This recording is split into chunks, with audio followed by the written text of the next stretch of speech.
नारायणं नमस्कृत्य नरं चैव नरोत्तमं देवीं सरस्वतीं व्यासं ततो जयमुदीरये अखण्डमण्डलाकारं व्याप्तं येन चराचरं पदपदं दर्शितमजेन तस्मै श्रीगुरुवे नमः अज्ञानतिमिरान्धस्य ज्ञानाञ्जनशलाकया चक्षुरुन्मीलितं येन तस्मै श्रीगुरुवे नमः गुरुर्ब्रह्मा गुरुर्विष्णु गुरुर्देवो महेश्वरः गुरुः साक्षात् परं ब्रह्म तस्मै श्रीगुरुवे नमः ममेव माता च पिता त्वमेव बन्धुः च सखा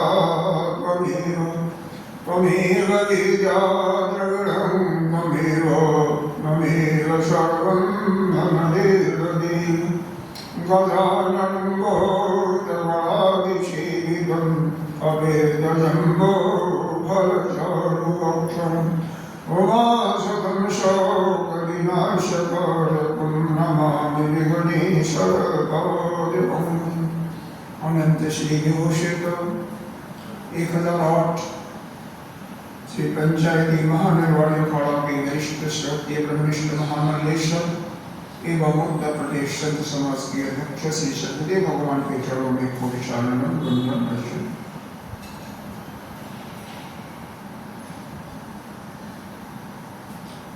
यहाँ के अधिष्ठापति विराजमान पंडित जी भक्तजन सभी के अंतःकरण में स्थित उस आत्मसिद्ध परमात्मा को नमन करते हैं।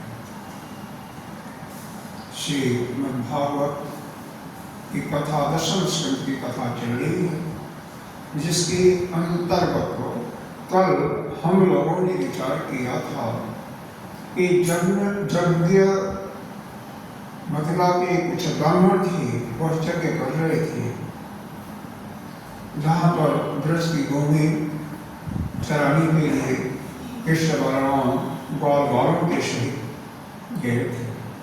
वहीं पर बगल में गायें चल रही, इनके यज्ञ हो रहे थे। वहाँ पर यज्ञ ब्राह्मण जो थे उनकी पत्नियों पर कृपा करने के लिए भगवान ग्वाल बालों को भेज करके भोजन मंगाया। क्यों कि ग्वाल बालों ने कहा कि प्रभु हमारी थकावट तो बढ़ती जा रही है, क्योंकि हम लोग भूख से व्याकुल हैं। गाय को हरी हरी घासें चल करके संतुष्ट हो गए, लेकिन हम लोग भूखे हैं। भगवान को भी भूख लगी थी, यद्यपि उनको भूख प्यास के लगने का कोई मतलब नहीं, क्योंकि उनका पंचभौतिक शरीर है ही नहीं। लेकिन व्यवहार में चूंकि लीला कर रहे हैं तो वहाँ पर तो सब कुछ करना ही पड़ता। तो यह ग्वाल बाल पहले यज्ञ करने वाले ब्राह्मणों के पास जाते हैं, उनसे भगवान कृष्ण का संदेश देते हैं, लेकिन वह सुने नहीं, अनसुना करते। न उन्होंने हाँ कहा, न उन्होंने ना। क्यों?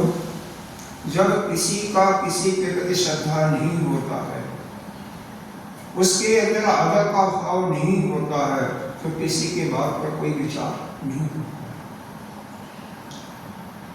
तो जब वह ग्वाल बाल आकर के भगवान से सुनाते हैं तो भगवान को हंसी आ जाती है। कहते हैं, अरे तुम्हें जाना चाहिए उस ब्राह्मण के पत्नियों के पास, उनसे भिक्षा मांगना चाहिए, उनसे तो वह देती ना। कोई बात नहीं, यह सूत्र के रूप में दो चीजें बताया कि यदि आप सफल न हो, परिश्रम करो और सफलता न मिले तो हताश मत हो। दूसरा सूत्र दिया कि बारंबार परिश्रम करते रहो और एक दिन आपको सफलता अवश्य मिलेगी। जैसे मनुष्य का जीवन आपने प्राप्त किया, इसका मुख्य उद्देश्य क्या है? आत्म साक्षात्कार करना, अपने स्वरूप का ज्ञान होना, यानी हम क्या हैं, वह परमात्मा क्या, ईश्वर क्या है और जगत क्या है, इसका ठीक ठीक ज्ञान हो जाना ही हमारा लक्ष्य है। भगवान ने गीता जी में यहाँ तक किया कहा कि अंत समय में भी अगर ज्ञान हो जाता है तो भी उसको उस अनंत शांति की प्राप्त होती है। अंत समय स्थितित्वा भी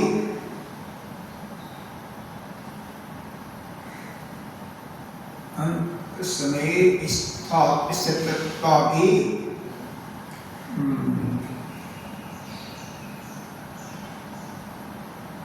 तो अंत समय में भी यदि उस ग्रामीण की स्थिति में कोई भी साधक स्थित हो जाता है तो भी उसकी मुक्ति संभव ही है। जीते जी नहीं हो पाया कोई बात नहीं, लेकिन अंत समय में भी अगर स्थित हो जाता है अपने स्वरूप में तो भी उसकी मुक्ति हो जाती है। हम शांति अनंतरम, तो शांति ही उसको अनंतर शांति प्राप्त हो जाती है, अर्थात उस परम ध्यान की उसको प्राप्ति। इस बार ग्वाल बाल जाकर के उनकी पत्नियों से कहते हैं, पत्नियां बड़ी खुश होती हैं, वो तो भगवान की प्रिय भक्त थी और 56 प्रकार के भोग बना करके उनको बोल देती हैं, अब चलो हम लोग कुछ बना हुआ है कुछ और बना करके लाते हैं। 4 प्रकार के भोजन होते हैं, चारों प्रकार के भोजन नहीं। कौन कौन 4 प्रकार के? कुछ तो चूसने वाला होता है, जैसे आम इत्यादि चूसते हैं। कुछ पेय पदार्थ होता है, जैसे लिक्विड शरबत इत्यादि पीते हैं। कुछ चाटने वाला होता है और कुछ खाने वाला होता है, भक्षण करने वाला होता है चला करके। तो चारों प्रकार के भोजन को नाना प्रकार के व्यंजन ला करके लाती हैं और भगवान को समर्पित करती हैं। सभी ग्वाल बाल सहित भगवान संतुष्ट हो जाते हैं। भोजन करने के बाद कहते हैं, तुम अपने परिवार में जाओ, वहां पर जग कर रहे हैं और जग के तुम लोग अर्धांगिनी हो साथ में जग। यह कहती हैं कि संसार का काल तभी तक है, कोई पति है, परिवार है, तभी तक है जब तक परमात्मा से मुलाकात होती है। और जब आप स्वयं मिल गए तो हमें हमारे लिए कौन घर, कौन हमारा पति, सब कुछ तो आप ही है। आप देखो 3 प्रकार की मान्यताएं होती हैं। पहला मान्यता होती है जन्मजात मान्यता। जैसे बालक पैदा होता है तभी उसके रिश्ते हो जाते हैं, कोई माँ है, कोई मौसी है, कोई बहन है, कोई भाई है, कोई चाची चाचा इत्यादि हो जाते हैं। वो तो जन्मजात का संबंध होता है। दूसरा संबंध होता है मान्यता प्राप्त। जैसे शादी होती है, केवल मानने की है ना कि आपकी शादी होगी, आप दोनों एक बंधन में बंध गए, लेकिन जीवन पर बंधे रहते हैं एक दूसरे के। वो अपने घर को भूल जाती है, माता पिता को भूल करके ससुराल में ही सेवा करती है। आजकल की बात है। और गुरु का कोई शिष्य लग गया तो शिष्य सबको छोड़ करके गुरु की सेवा करता रहता है। अब कौन सा संबंध इसमें सबसे दोनों में मजबूत है, वो आप अपनी तरफ से विचार करें। जन्मजात संबंध या मान्यता प्राप्त। तीसरा संबंध होता है शाश्वत संबंध, जो जीव का उस परमात्मा के साथ है। वो तो हमेशा वही संबंध है, जीव वहीं से आता है और अंत में वहीं जाता है, तो वह तो उसका वश है। और भगवान फिर भी उनको समझाते हैं और वो गोपियाँ जा करके वहाँ से भगवान से विदा करके यज्ञ में शामिल। आगे की कथा अब यहाँ पर शुरू हो रहा है कि इंद्र के को बहुत ही गर्व हो गया था, यानी अहम हो गया था। अहम सभी को हो जाता है, तो जिसको भी अहम होता है उसका पतन निश्चित हो जाता है, उसका पतन ही होता है। तो इंद्र के मान का मर्दन होगा और भगवान शरणागत इसका लेंगे गोवर्धन पहाड़, और गोवर्धन पर्वत को अपनी छोटी सी कनिष्ठ का अंगुली पर उठा करके ग्वाल बाल और समस्त ब्रजवासियों की रक्षा करेंगे कारण से। तो इसी के लिए यह 24वां अध्याय सुने। भगवान अपि तत्रैव बलदेवेन संयुतः अपश्यन् निवसनं गोपायेन्द्रियागकृतोद्यमम् तदभिज्ञोऽपि भगवान् सर्वात्मा सर्वदर्शनः प्रशयावन्तो प्रेक्षतः वृद्धान् नन्दपुरोगमम् कथ्यतामनीपितः कोऽयं सम्भ्रमो वोपागतः किं फलं कस्य चोदेश केन वशादतीमः एतद् ब्रूहि महानुकं मह्यं शुश्रूषवेदितः न हि गोप्यं हि साधूनां कृत्यं सर्व आत्मनायः अस्तस्य स्वपरदृष्टेन मित्रो दास्तविद्यशः उदासीनो अर्पितः वज्र आत्मवत् सूर्यप्रदोक्षति। सुखदेव जी कहते हैं, हे भगवान, केशव बलराम जी के साथ वृंदावन में नाना प्रकार की भोग लीलाएं कर रहे थे। एक दिन उन्होंने देखा कि सारे वृंदावन वासी अच्छा अच्छा पकवान बना रहे हैं और नाना प्रकार से सजा रहे हैं। उन्होंने नंद बाबा से पूछा कि हे पिताजी, आप यह बताएं कि आप मेरे पिता हैं और मैं आपका पुत्र हूँ, तो आपको यह बताना ही चाहिए क्या? मेरे को यह जानने की बहुत उत्कंठा हो रही है, इच्छा हो रही है कि आप आज कैसे यह ब्रज में इतना बढ़िया बढ़िया चीजें बनाई जा रही हैं, कौन सी पूजा आप करने वाले हो?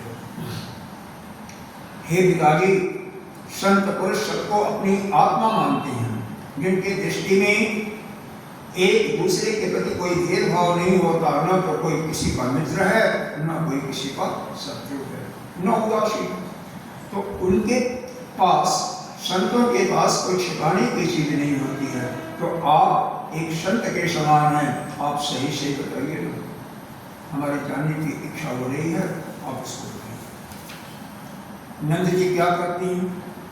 वर्जन्ना भगवान इंद्रो मेघास्त अस्य आत्ममूर्तः ते विभर्षन्ति भूतानां एवं जीवनं परः तं तात वैमन्ये च वारुचापतिमीशरम्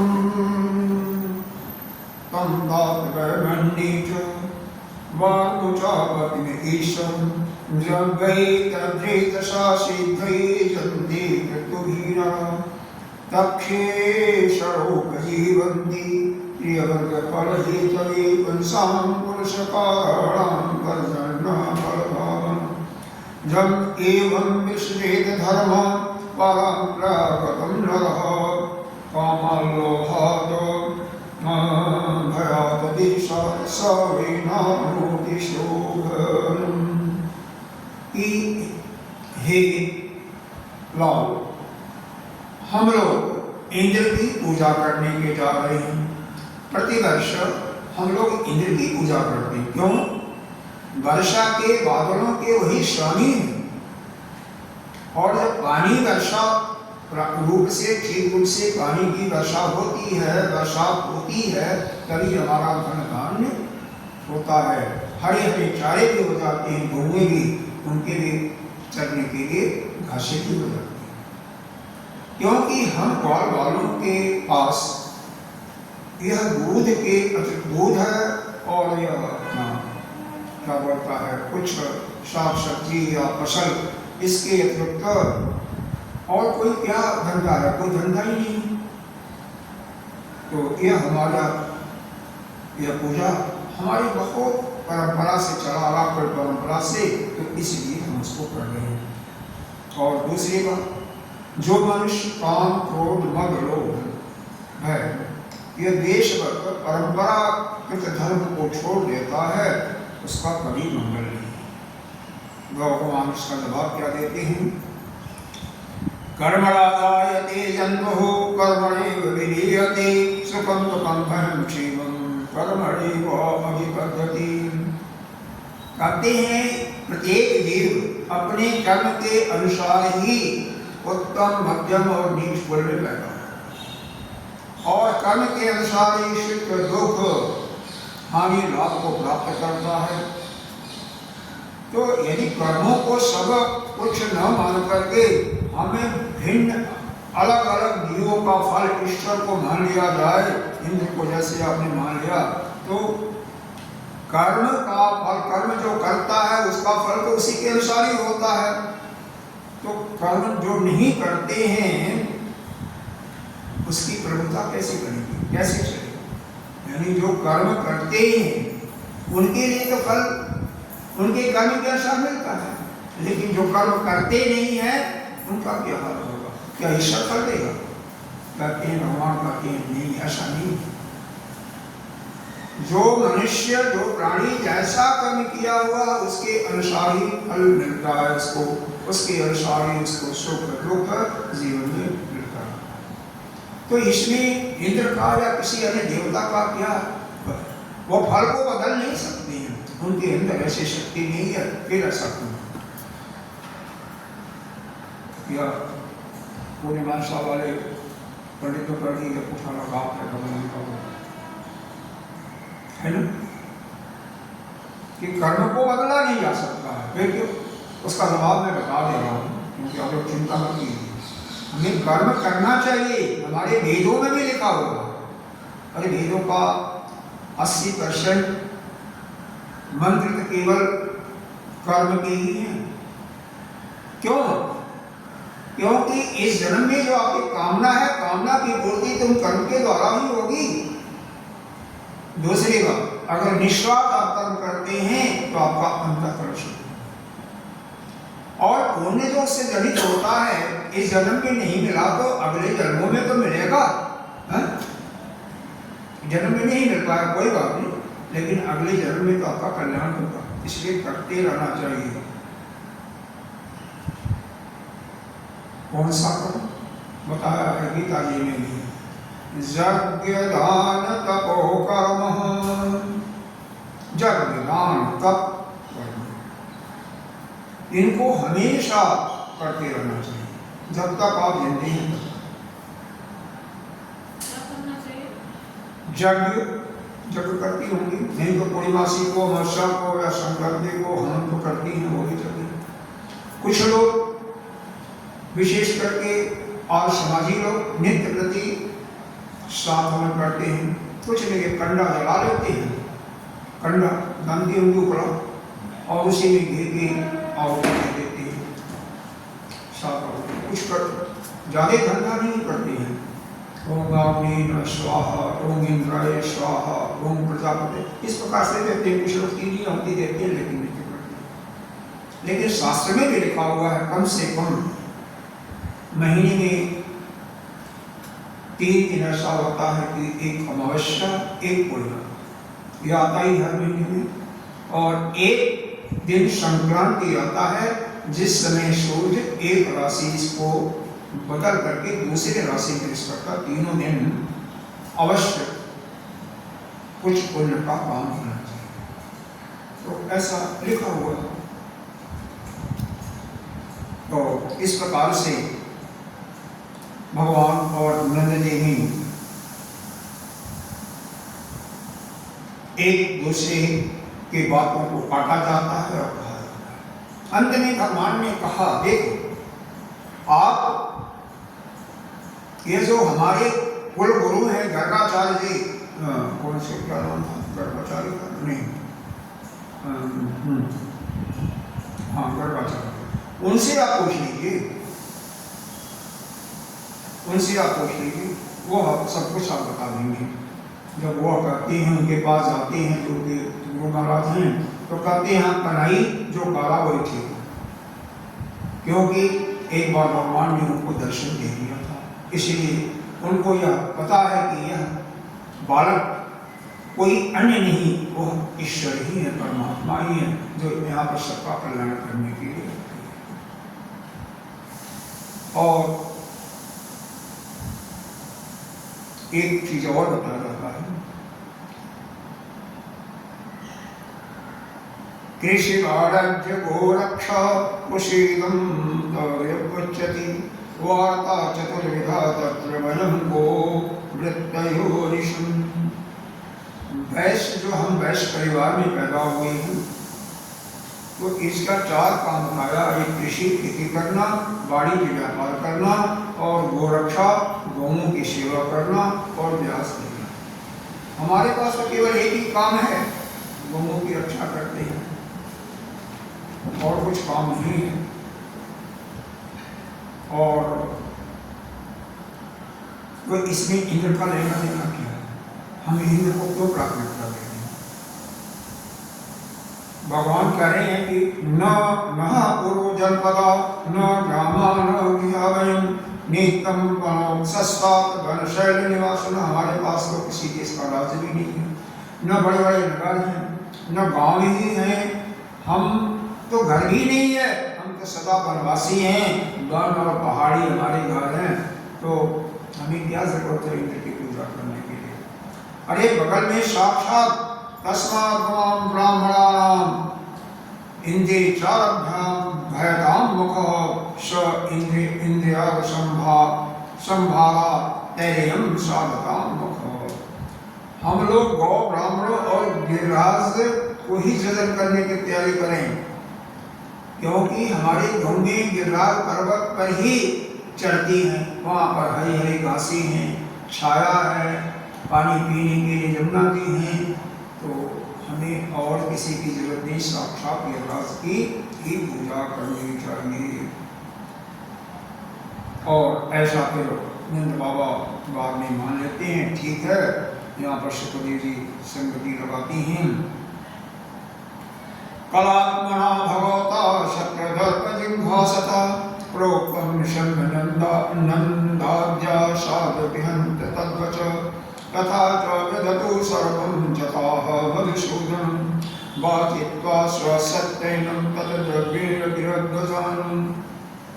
भगवान की इच्छा थी, यहाँ पर ऐसा भगवान का कोई इरादा, ऐसा उद्देश्य नहीं था कि इंद्र की पूजा भंग किया जाना। उनका तो मुख्य उद्देश्य था कि इंद्र को जो अहम हो गया है, घमंड हो गया है, उनके अहंकार को चूर करना है, और कुछ नहीं। इसलिए उन्होंने इंद्र की पूजा बंद करवा दिया और सारे बाल बाल जा करके फिर कहाँ गोवर्धन की पूजा करते हैं। आज भी हम लोग गोवर्धन की पूजा करते हैं, कहते हैं साक्षात भगवान उसमें निवास करते हैं। यहाँ तक कि आपने सुना होगा, सुना नहीं होगा, बल्कि सत्य वहां पर जा करके जिनकी इच्छा होती है पैदल चलते हैं। शर्त यही है कि पैदल चलते हुए पूरा परिक्रमा करें, 12-13 को 21 को से मिला जो भी है वो परिक्रमा करें, बीच में कुछ खाएं, कुछ आपस में बातें न करें, केवल भगवान के नाम का स्मरण करते हैं। तो निश्चित ही वहां पर आप जाएंगे तो रास्ते में कई जगह लोग हिंदुओं के मकान बनाते हैं, कोई 2 तल्ला, कोई 3 तल्ला, कोई 4 तल्ला, और निश्चित रूप से उसकी प्राप्ति उनको होती देखी गई है। लेकिन जो इस प्रकार से गिरिराज की परिक्रमा करता है कि जहाँ से परिक्रमा उठाता है और जब तक वापस नहीं आता है, बीच में कई जगह रमणी का स्थान है, देखने योग्य है, राधा कुंड है, अन्नकुंड इत्यादि, वो सब देखते हुए दर्शन करते हुए भगवान के मंदिर इत्यादि हैं, वो सब करते हुए आता है। लेकिन बीच में न कुछ खाता है न पीता है न बात करता है, संसार की कोई बात नहीं करता, केवल भगवान के जाप करता रहता है। उसका ध्यान भगवान पर ही है या रस पर ही है, तो उसकी कामना अवश्य पूरी होती है। यह कंडीशन है। आजकल भी ये दुकानदार जो कंपनी वाले जब सामान बेचते हैं तो लिख देते हैं शर्ती, यह शर्त है कि इस प्रकार से कोई करेगा तभी उसकी कामना पूरी होगी। अब आपके यह वृंदावन के वासी हैं, पंडित जी वहीं रहते हैं पूरा, या तो कुछ समय के लिए यहाँ पर आ गए, महीना खाड़ के लिए तो वहीं रहते हैं। वहाँ पर आपके रहने खाने की व्यवस्था में कहीं कहीं कराई थी, उनके पास खुद ही जगह होगा। क्यों बड़ी हम लोग आएंगे तो करा देंगे। आश्रम में अपना नहीं कर कोई भी क्योंकि जो जाएगा वो अपनी व्यवस्था तो करके ही जाता है, कुछ न कुछ तो उसका भाई आश्रम का कोई कुछ लेता नहीं है, जितना करता है खर्च आश्रम उसका कई गुना वो देने की कोशिश करता है अपने सामर्थ्य के साथ। ऐसी बात नहीं है। क्यों माता की ठीक है, कहीं आश्रम में किसी का भोजन करते होंगे तो जितने का आप करते हैं उससे ज्यादा देते हैं ना, करते ही नहीं करते, हर एक आदमी करता है, कोशिश करता है कि वहां से हम कुछ अपने लिए कर्जा ले करके हम न जाए। एक और इसके बाद इंद्र को जब ऐसा मालूम हो जाता है, क्योंकि ब्रजवासी भगवान को प्रणाम करते हैं और सभी अपना पकवान के साथ गोवर्धन पर्वत पर जाकर के पूजा करने के लिए तैयारी करते हैं और गौ ब्राह्मणों का अच्छी तरह से पूजन करते हैं। वहां पर जाते हैं कि विशेषता देखते हैं कि वह एक स्वरूप में भगवान गोवर्धन पर ही, उसी में भगवान अपने स्वरूप में स्थित हो जाते हैं।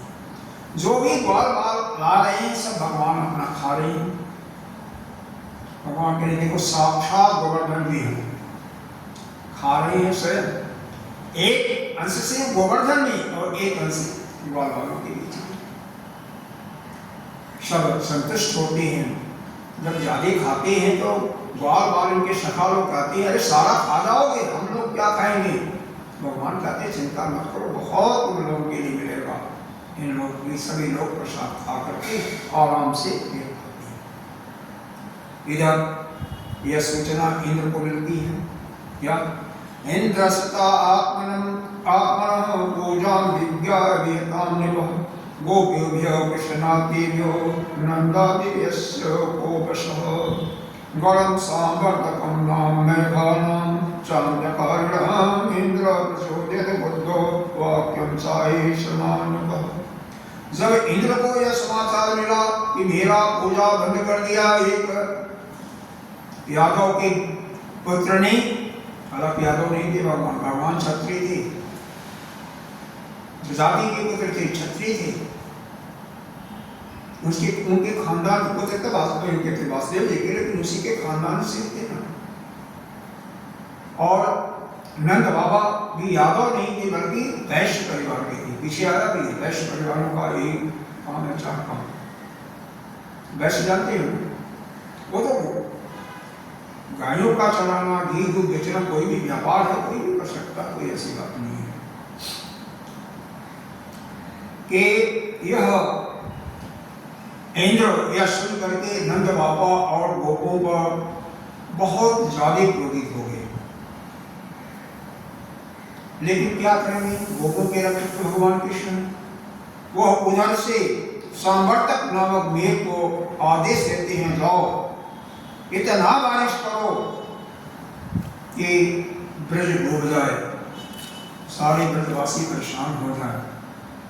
अहो श्रीमद्महात्म्यं गोपानां कानरोपशं केशं हर्तुं उपासत ये चक्रुदेव ये यथा जड़े कर्ममये प्रतिभे नाम नो विरत्न कृतभे नाम नो निभये वेदामाक्षते हित्वा इति सन्ति भवम् एषा श्रिया बलित्वानां केशेन आज्ञतानां धुनुत श्रीमद्भस्तं पशून् नयत सौक्षरम्। और दुनिया भर का इन पर आरोप लगाते हैं कि यह बालक इंद्र ये बहुत बदमाश है, दुष्ट है, यह अपने को क्या समझता है। अब इसको मैं छठी का रोज याद करवाता हूँ।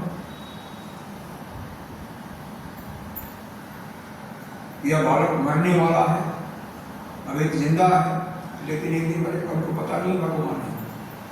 शुक्रदेव जी कहते हैं कि इत्थं मधुतार्यत्ता मेघा निमुक्त बंधना नंद गोकुल महासारी पीड्याम शिरोजस विद्योतमाना विद्युद्भे स्तनतस्तयत्रणि ईवे मृदगणे मुन्ना बभ्रसु जल सरकरा।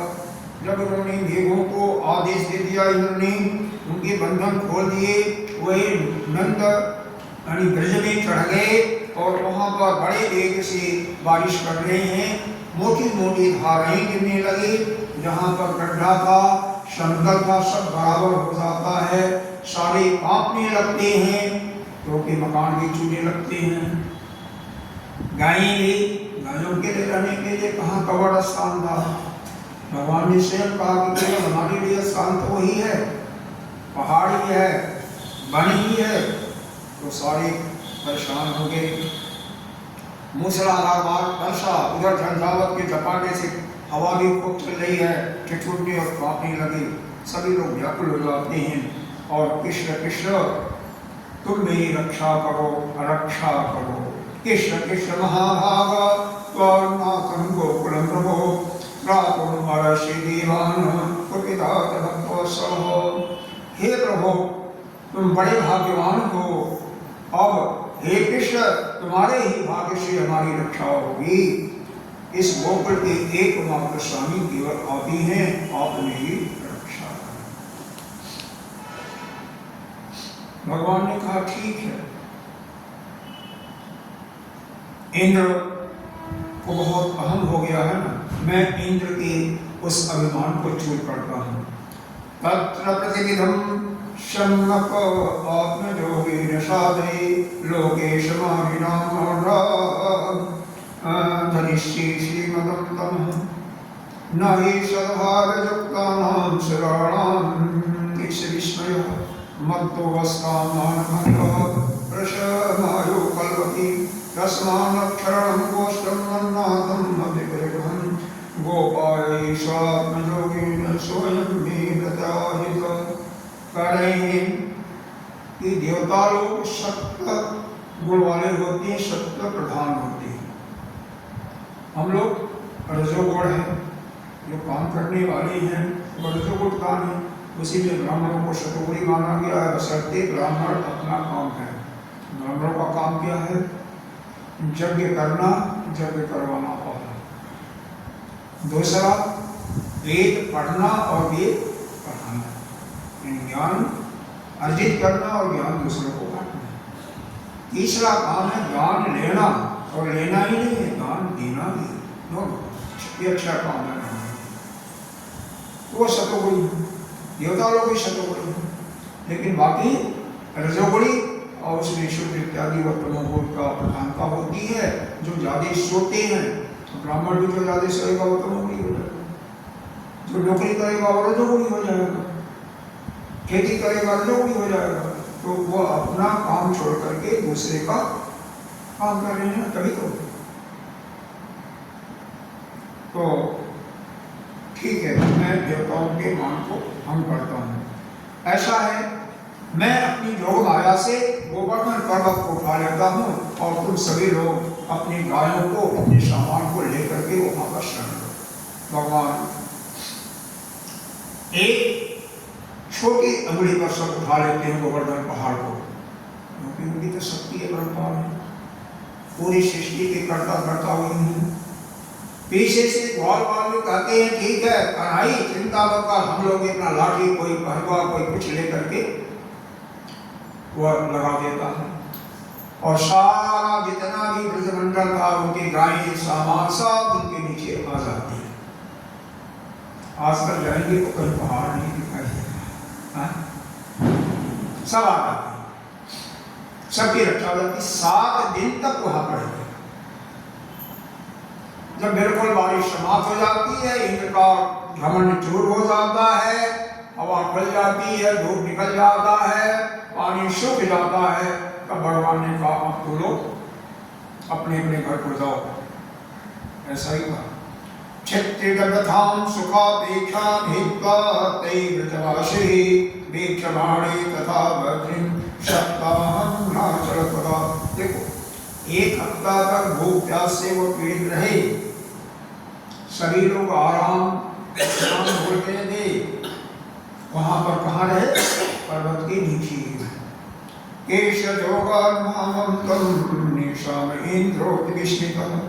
इंद्र विस्मित हो गया, आश्चर्यचकित हो गया कि वह छोटा सा बालक कैसे गोवर्धन को उठा लिया है।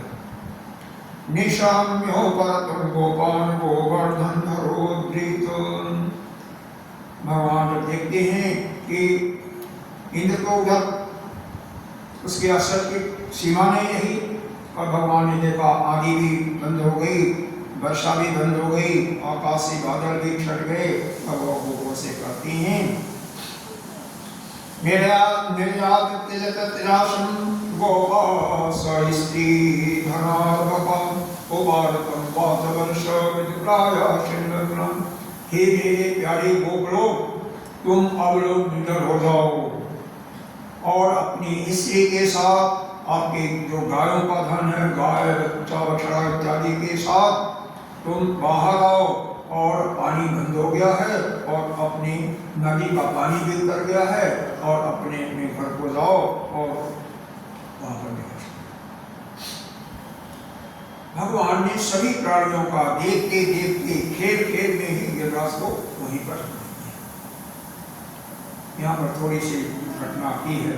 एक बार ये तो गोपलोग थे न, कहे कि कन्हई तो चिंता भरकर हम लोग उठाएंगे, सहारा देंगे। भगवान का भी ठीक है। भगवान ने जरा सा अंगुली ढीला करने को हुआ तो पहाड़ गिरने की कोशिश हो गई। भाई दूसरा कोई कैसे उठा सकता है? गोवर्धन का भार कम है क्या? तो जब चिल्लाने लगे तो भगवान अंगुली को सीधा करते हैं। भगवान की माया बहुत विलक्षण, जो चाहे वो कर सकते हैं।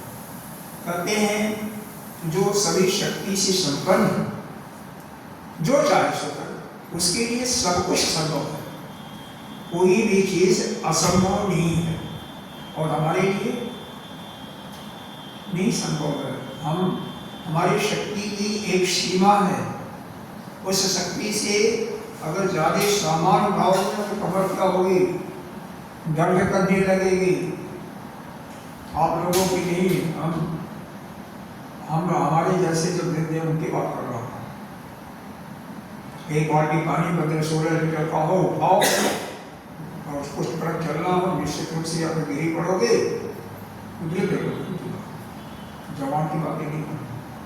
और कमर टूट के ऐसी तैसी हो जाएगी। कहीं पैर ऊंचा नीचा पड़ा तो गए कौन से। चलो तम प्रेम वेगांत भृतावजो गजो पशो यथा समीयो परिरंभणादि गोपश्च सस्नेह पूजयन् मुदा दक्षताभि युजुः सदाशिष यशोदारुणिनन्दो रामस्य वरिणाम्बरः केशमालिङ्ग जजुराशीषा स्नेहपात्रः दिव्यदेवगणा साधा सिद्धगन्धर्वचारणा कृष्णगमोच्चिष्टा पुष्पबलशाणि पार्थः। ब्रजवासियों का हृदय प्रेम के आवेग से भर रहा था। पर्वत को देखते ही भगवान कृष्ण के पास दौड़ाए, उन्हें हृदय से लगाए और उनको चूमने लगे। उनका बहुत सत्कार किया। बड़ी बूढ़ी गोपियों ने बड़े आनंद और स्नेह से दही चावल जल आदि से उनका मंगल तिलक किया। गाँव में ही होता है, तिलक करते हैं पहले। राजस्थान में जाइए, जब कोई पहले, आजकल तो लड़ाइयाँ खत्म हो गई क्योंकि सरकार का राज है, लड़ाई झगड़े का कोई नहीं, आपस में कोई कर ले बात अलग है। तो औरतें तिलक करती थी, उनकी पत्नी तिलक करके और उनके वापस लौटने की शुभकामना करके फिर निकाह करती थी। उसी प्रकार से ये सब काम ठीक ठाक हो गया तो बूढ़ी बूढ़ी औरतें भगवान को दही और चावल का तिलक, हमारे यहाँ तो यही तिलक लगता है, दही चावल का या चंदन इत्यादि का टीका लगाया जाता है ना। जसोदा रानी, रोहिणी, नंदो और बलवानों ने शेष बलराम जी सभी प्रेम में आकर के कृष्ण को हृदय से लगा लेते हैं तथा आशीर्वाद देते हैं। हे परीक्षित, उस समय आकाश में स्थित देवता, साध, सिद्ध, गंधर्व, चारण सभी प्रसन्न होकर के भगवान की स्तुति करने लगते हैं और उन पर फूलों की वर्षा करते हैं। देवता लोग शंख बजाते हैं और तुम लोग आदि गंधर्वाद भगवान की मधुर लीला का गान करते हैं।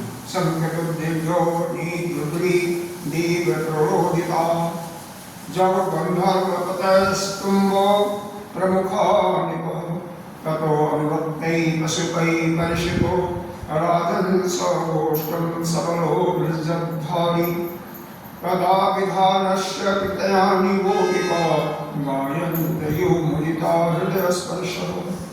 इसके बाद भगवान ने ब्रज की यात्रा की। उनके बगल में बलराम जी चल रहे थे और उनके प्रेमी बाल बाल में उनकी सेवा कर रहे थे। साथ ही वहाँ की गोपियाँ भी अपने हृदय को आकर्षित करने वाले, उसमें प्रेम जगाने वाले भगवान की गोवर्धन धारण आदि लीलाओं का वर्णन करते हुए बड़े आनंद से वहाँ से ब्रज में वापस आ जाते हैं। देखो, यह बात अलग है कि भगवान ने लीला किया था, लेकिन लीला के साथ साथ भगवान चूंकि वही सबके ईश्वर, सभी पर शासन करने वाले हैं, सभी की रक्षा करने वाले हैं, सबके भरण पोषण करने वाले हैं, सभी को वही उत्पन्न करते हैं, भरण पोषण भी करते हैं और सबका समय पर विनाश भी करते हैं। सारे काम उन्हीं के अंदर।